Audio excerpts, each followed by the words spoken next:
Let me just get it straight sa inyo po, mga kapatid. And don't get me wrong, ako po ay una sa lahat nagpapasalamat sa Diyos dahil salamat sa Diyos at mayroon akong mga kapatid sa pananampalataya na kagaya nito. Salamat po sa Diyos dahil sa pagmamahal din po na iniuukol ninyo sa amin. Sa mga pagdaing ninyo para sa amin, sa inyo pong mga pag-aalala sa amin, sa inyo pong pagmamahal sa amin.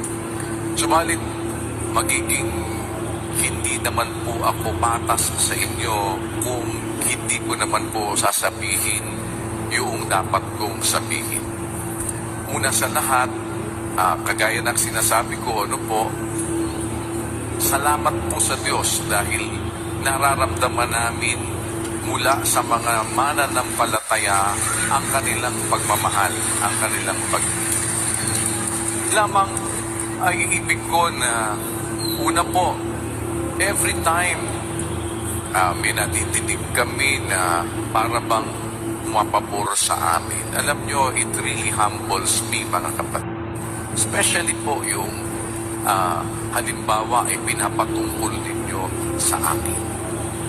Kaya po, let me just give you an instruction batay sa mga dapat po na siguro didiretsahin ko sa inyo, dahil tayo po ay mayroong mga iba't ibang compositions ng awit, It doesn't mean na dahil po naman halimbawa ay ako ang nag-compose, kahit saan gagamitin na natin, Dahil may mga kaukulan po ang awit.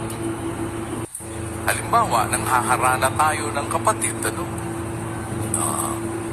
pwede nating awitin, kapatid, puso mo'y lakasan sa ating gawang kabanalan, manalangin sa gabi't araw sa Diyos na amang lubhang banal.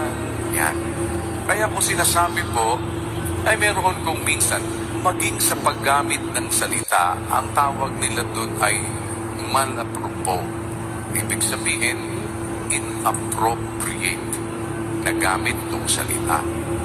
Ngayon, kaya ko lang po binabanggit sa inyo, hindi ko mapalagpas ito, at gusto ko na magmumula po ngayon sa tulong ng Diyos,